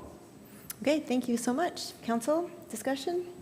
Okay, we don't have anyone signed up to speak to this. Go ahead, Councilmember Hunt. I just wanted to thank, this is an item that we've looked at and that we did receive public comment on, and I just wanted to thank the public for coming all those times and making suggestions, because I think it helped us get it to where it is right now, where it's got more public input and more, I guess, public oversight. Appreciate that. Thank you. Anyone else? Okay, would someone like to make a motion? I'll make a motion. Thank you for all your hard work on this, Melinda. I make a motion that we approve action item A, the ordinance amending various sections of Title 17 of Kaysville City Code to comply with Senate Bill 179 titled Local Regulation of Business Entities Amendments. Got a radio voice there. Thank you. Do we have a second? I'll second. Okay, thank you, Councilmember Jackson. Councilmember Blackham. Aye. Aye. Aye. Aye. Aye. Okay, motion carries. Thank you. And we are now on item 7, which is a work item, to discuss placing a general obligation bond for a fire station on the ballot. This is an ongoing discussion. We'll just continue talking about this until we make a decision. Chief, come on down. Just to provide a little context, several people mentioned the fire station. What the council is considering is putting it on the ballot in November so that we can let our community decide whether or not this is a priority for them. It will be an investment for sure. Go ahead, Chief. So what do you got?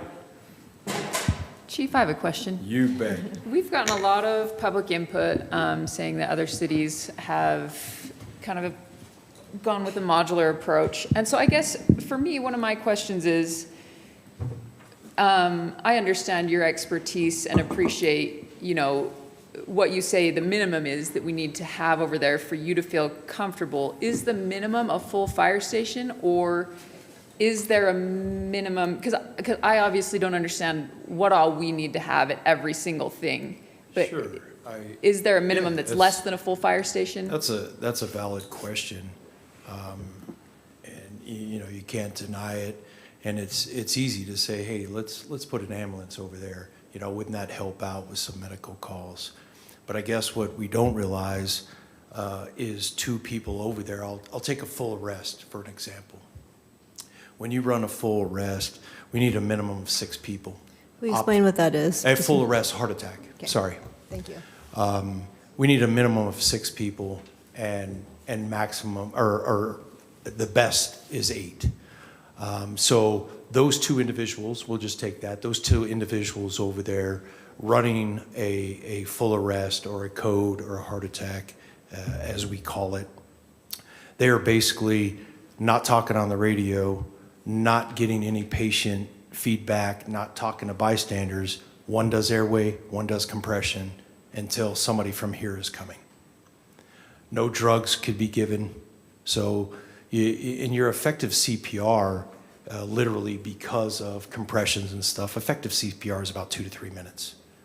And when you're waiting for that west side response time, that 8 minutes, I won't even stretch to the 12, but we'll say 8 minutes, you're doing an effective CPR for 2, and you're still waiting for the cavalry to come for another 6 minutes. And I will say this, whether you've had a family member, a friend, 6 minutes is an eternity. Mm-hmm. So, you know, it's an easy say, right? Let's just put 2 people over there, or let's put 4. Let's put 4 over there. Because keep in mind, we're not moving our paramedics where our primary calls are. So you're still not having paramedics over there. Number one, they're hard to hire. So we'd have to change our pay scales, and that's a whole new conversation. But just structural fires alone, there is public perception, right? You have 2 people in an ambulance over there. They go to a structural fire. They're not doing anything. Mm-hmm. They're not. You can't go in a structure like that. It's just our business is saving our people first, right? And then saving what we do. And that probably the worst thing is we don't like to fail. We'll do some things that are a little unsafe because we don't want to fail. And that's probably not the right thing to do either. You know, so it is tough. So then you add 2, like I was saying, right? We have 3 shifts, so now 4 just turned to 12. You need to put leadership over there, so now we're back at 15. Now where do we put them? You know, so it's just something to think about. And I know you have hard decisions to make. I get it. I think that's the best decision that you could make is putting it on the ballot, and we're good either way. You know, obviously the citizens, if they feel that they don't need a fire station on the west side at this time, you can't argue with that. You know, the people have spoke. Isn't that what it's all about? I mean, so. It is, but I think we just really want to vet the satellite station, a modular station, just because if it fails on the ballot and then we still think, boy, we still have this paramedic need, now we're going to put a satellite station, then people are going to think that we didn't honor their vote. So I think we just have to be really careful that we clarify what our intention is. Yeah, just and I don't. Really vet Oh, it. sorry. Go ahead. Yeah. I'm just saying, now there's no such thing as a satellite station. There's not? No, Okay. you build a second station or you don't. Okay, well, that's what we need to know from you, and why? Why? I've never heard the terminology satellite station You haven't? until the Okay. past few months. Okay. But I don't. I don't think I invented it, but People have come, as you know. But yeah, I understand that. Then what do you want? Do you want medical service over there? Because we provide, 4 different services with wildland, medical, structural, and heavy rescue. So if you want to provide just EMS over there and not the other services, then say that. I think that's a great point, what you're bringing up, because you and I have struggled with this back and forth, and I'm actually feeling like we're in line here, because I think that the scary thing, I think, for you and for just about everybody is, do we put this on if we talk so much about, hey, we could do the same thing for less, then of course everybody's going to want to go the less route. Absolutely. And you're just trying to identify that this won't be the same as, and I think most of us know that, but also I think the concept of what maybe you're saying is you don't want to muddy the water of the request on the ballot, because you want folks to be able to actually choose between 100%. Fire station or not. And I think the reason that and I think Mayor just pointed out, and Abby actually had brought this up years ago, so I didn't really coin the satellite. She had thought about this years ago. Wow, Abby brought it up. That's weird, She John. had brought it up. It's her idea. Talk to her from now on. Abby brings up a lot of good things. Just but the concept really, anyway, my thought is really mostly that like Mayor said, I don't want to have, in the event that it failed, I don't want us to feel or that, like Mayor said, I don't want the folks to feel that if we went ahead with this option, and again, it's a different option, that we would be police stationing it, if you will. If we can make that like an adjective, or verb or whatever. Anyway, but the concept being that if we went that route, it would be one service. Like you said, it would be choosing one service, and that's one service that I actually feel like as a council we could make that decision and not have to put that on the ballot, because in the event that there is that extra, like it's taking 6 minutes for anybody to get there, would I rather have 2 people there doing CPR that I'm not as well trained, or I'm panicking or whatever? I would choose that over nothing. And so, but I don't want it to be, I finally understand what you're saying. I don't want it to be that we're trying to say, we're going to put on the ballot, you could do a fire station, or you could do this, and it's the same thing. That's valid, and I think it's appropriate that we do put on the ballot just the fire station, and that part of our informing is that we aren't saying that there's this other option that will provide the same service. I knew you would come along, John. I was just waiting for you, buddy. I mean, I still have my opinions, but yes, for sure. Thanks, Chief. And Chief, I also want to thank you for bringing up, I hadn't thought about, the idea of if we've got 2 people over there, I mean, you guys, this is your job. You want to save people, and they may put themselves in danger, and that's an important thing to think too. A good friend of mine gave me a point paper a few months ago, and I'll paraphrase it. I was going to read it, but I'll paraphrase it. And there are studies that have shown the moral injuries when we know that we can be there faster, or we can be over there and get more help, and the constant stress and the PTSD that it puts on firefighters that respond from here and go to there. That is a real thing. I've read 2 studies from 2025. This buddy of mine actually helps first responders, police, fire, and dispatchers with their long-term effects that they have from it. We see bad things every day. It's not every day that you have to brief a brand new firefighter that they will see a dead body in a week or so. You have to prepare someone's mind for that. And these moral injuries hurt the longer you stay in our job. And that is real. You can ignore the science, but it is real. And I wanted to bring that up because it was important. And a good friend of mine just reminded me of it. So I appreciated it. Thank you. Council, any other comments or questions? Okay, Chief, we will continue discussing this. You good? Yes, I think we've gotten the clarification that it would be a completely different conversation. Okay. To do anything less than a full fire station. Hey, man. Yeah. Send some of the other guys. I bet you do. Okay, Thanks, so Chief. just for those that are here, we've talked about this quite a bit this year, and we'll continue talking about it until we make a decision about whether or not to put this on the ballot. We do have to make a decision by when, Nick? By when? By when? That's a great question. Okay. So the code says you have to have the ballot language signed, sealed, and delivered to the Lieutenant Governor's office by August 20th. Okay. We have a council meeting that would normally happen on August 20th, but that would require us to pass the resolution with the bond language on it, or the ballot language, and then that night get it signed, sealed, and delivered to the Lieutenant Governor's office. So there's literally zero room for a hiccup to happen. Right. So we would like to talk about maybe having a special council meeting just to discuss this. Okay. Normally, we would have said, let's put it on the August 6th agenda, but that's going to be Can't do any other truth and business. taxation. Nothing can happen Right. that whole day Okay. other than truth and taxation. So Okay.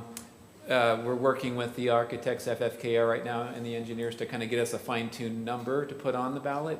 But that's probably not going to be fine-tuned until close to August 1. Okay. So we're probably looking at a special council meeting on either August 13th or maybe there's a fifth Thursday in July. Okay. July 30th, so that might be a possibility as well. But Okay. I was going to bring that up during city manager comments. In fact, we can talk about it right now. If there's Okay.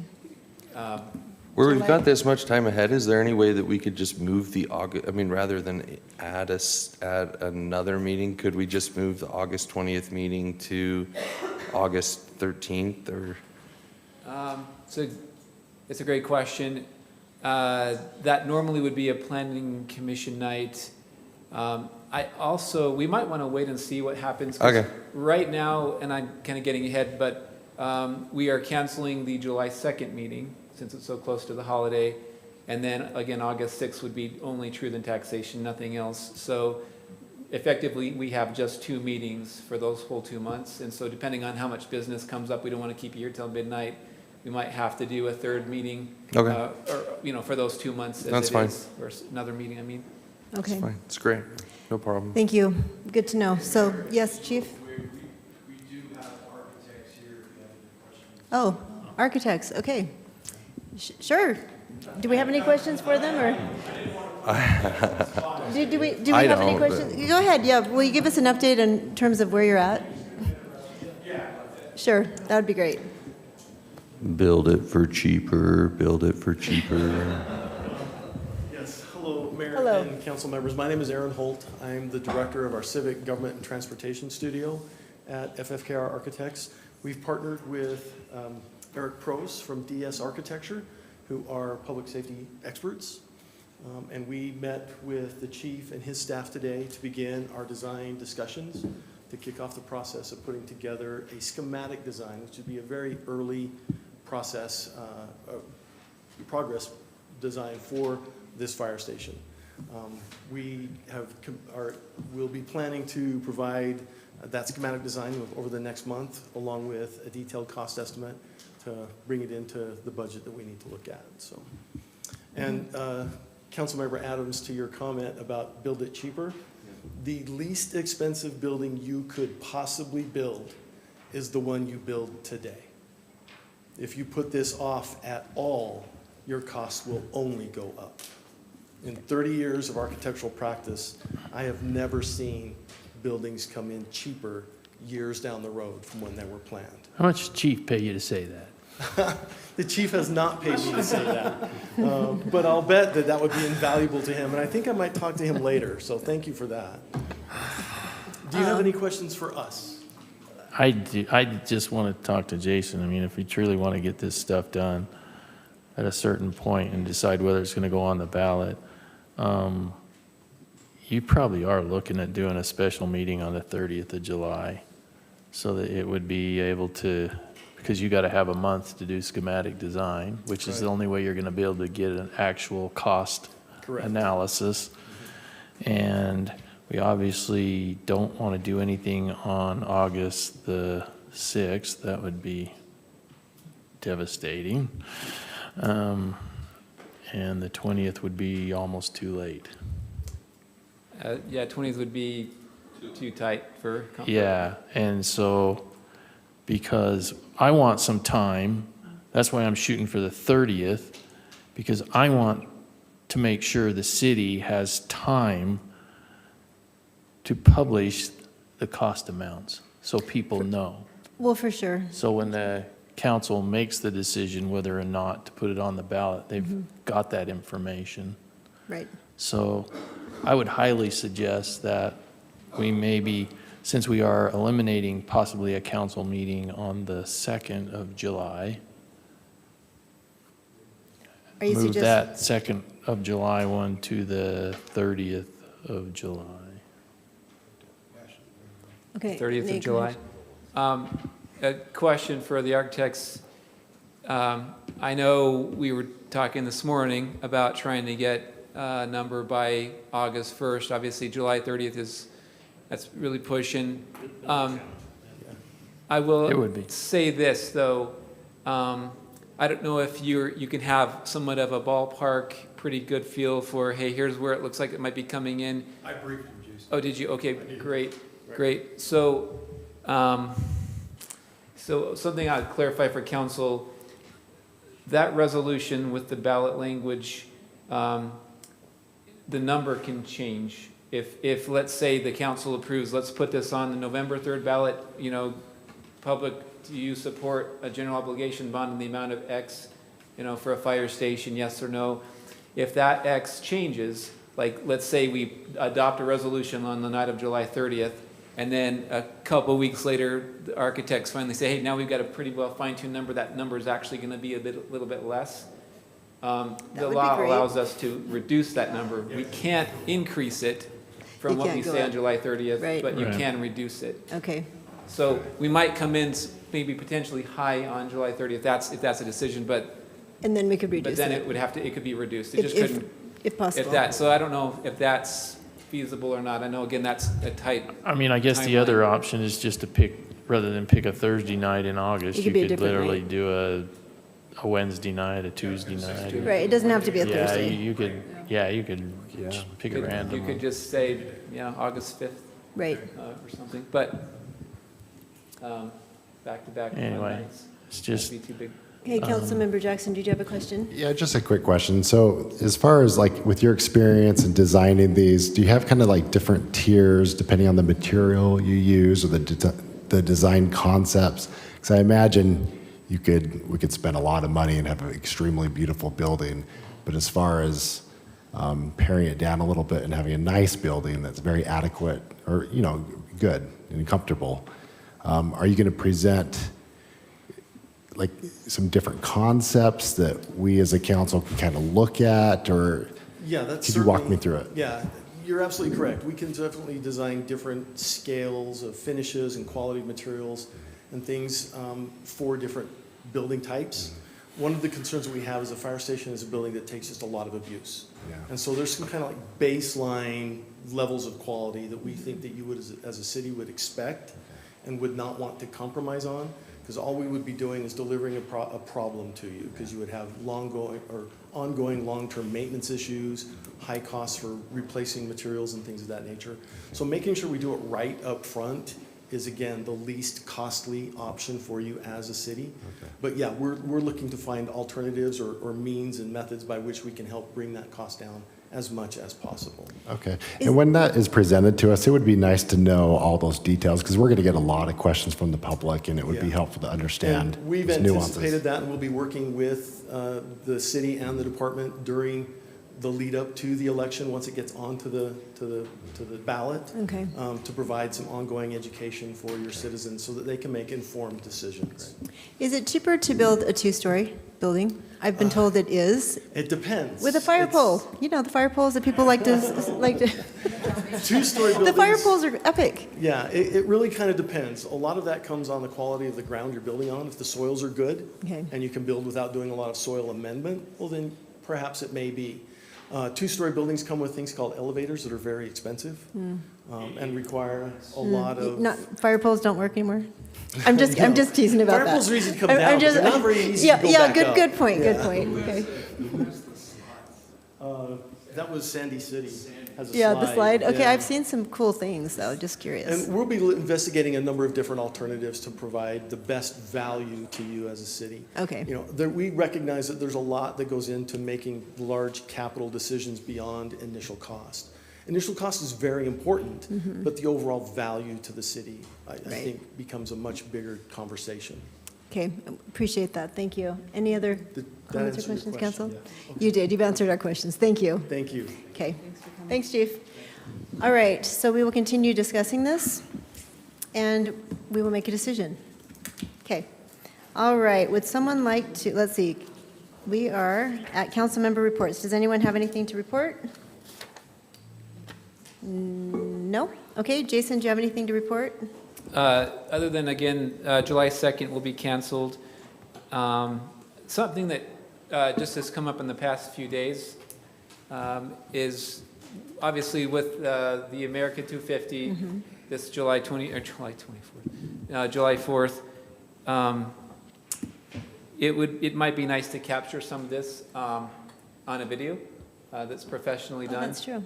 Capture kind of a montage of the day with parade entries and the public participating and in the breakfast and all the different events that go on, maybe get some drone footage. We don't have that really capability. We're already all hands on deck with just keeping the basic city going that day. But it's not something we budgeted for. I started talking to some people out there that do wedding, videos and different things, professional videos. We'd be looking at, maybe $3,000 to $5,000 to do a professionally run, because this is something where they're here all day long. It starts at 6 a.m., right? They're getting clips until that night when the fireworks are on. They're running drones. This is something that would be really nice, not just something kind of hokey. So, but it's, we've never done it before. Just an idea that came out, just kind of taking the temperature of the council on this. It could be something that people would enjoy watching, but not just this year, but maybe years to come. It kind of could be a little bit of a history.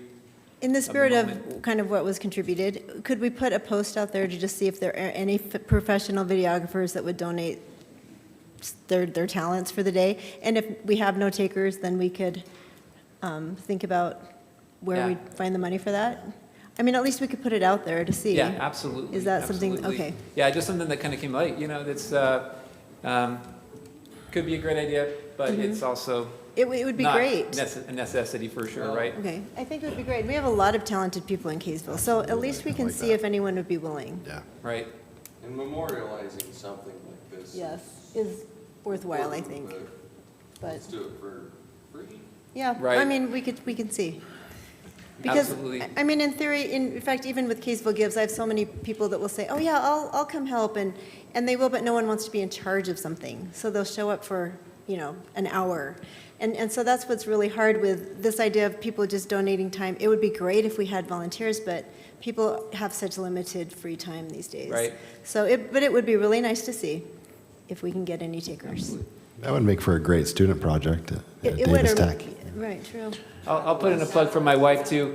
This is our 3rd year of doing the parade, and if there's anyone out there that wants to do the parade, Yes. it's open. Yeah, for sure. And you don't really get paid to do it. It's an all-day thing. It's a 6-month project, really. Yeah. But we know people love the city, and we're hoping somebody steps up, so. Mayor, He's been fantastic. I know the Catalyst School does a video thing down there. They do. The problem with that is they It are might be students. off for the summer. I And don't the know. maximum video that they're able to produce is like 30 seconds. Because they've done some videos for us. Why is that? I don't know.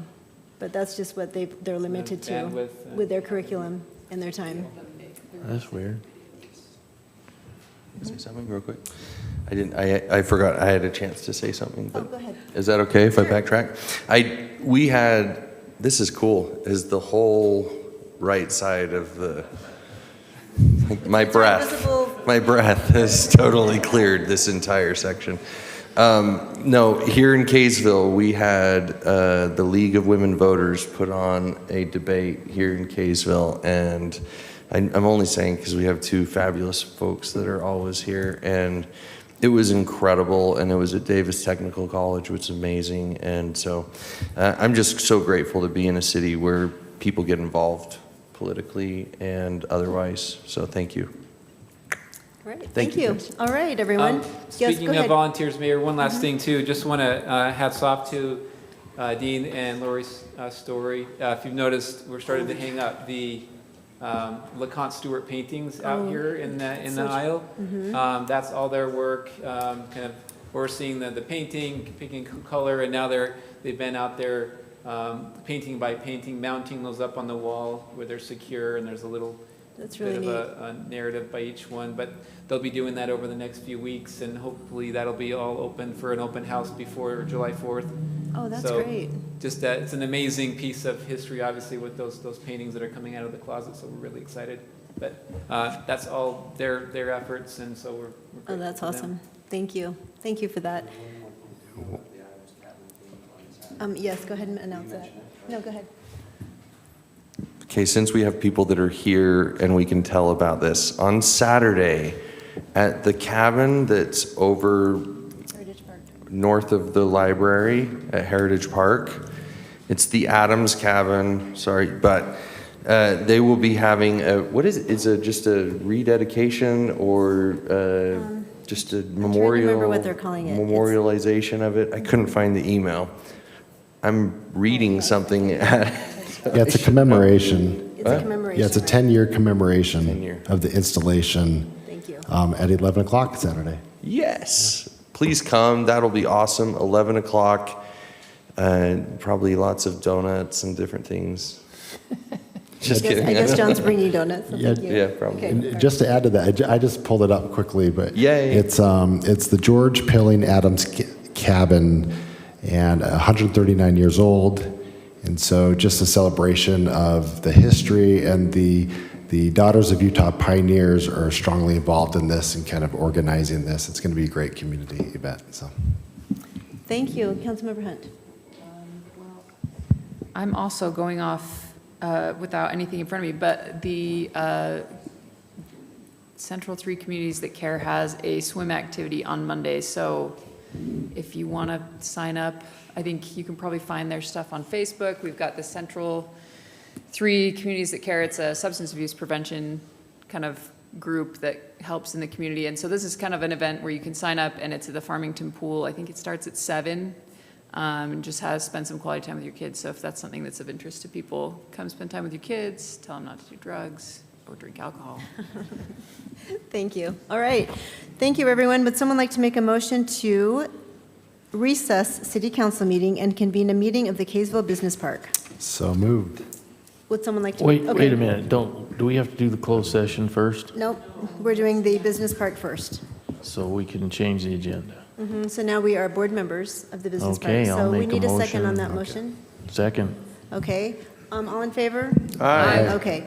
All right. Welcome to the Kaysville Business Park Architectural Review Committee. Melinda. What, you're leaving for the sign? Thanks, everyone. Thanks, Scouts. See you. Thank you. The city received a building permit application for a sign that's located at 858 West, 350 North. It's over in the Kaysville Business Park, and all signs need to be approved by the Architectural Review Committee. So this is what the sign will look like. It will be a wall sign on the building. It's for Redemption Church, and we have reviewed this for compliance with code and the Kaysville Business Park regulations. It complies with those both, and we are recommending approval. Thank you so much. Council, any discussion on this? Or, sorry, board members? No discussion? Okay. would I'll make someone a like to motion that we approve the sign. I'll second. All right. Councilmember McBride. Aye. Board member. Aye. Aye. Aye. Aye. All right. Thank you. Would someone like to make a motion to close the Business Park Architectural Committee? So moved. Okay. All in favor? Aye. Aye. All right. Thank you. Would someone like to make a motion to, I'll make a motion that Reconvene we city go council. into a closed session. we need to reconvene city council first, right? And then go into closed session? Yes. Yeah, I think we can interpret Councilmember Blacken's Okay, for motion that? to be all encompassing. Okay. Sounds good. All in favor? I'll second. Oh, Oh, okay. second? Okay. All in favor? Aye. Okay. Did you get all We that? will go into a Huh? closed session. Thank you, residents. Didn't I second it? Thank you, guys. Thank you.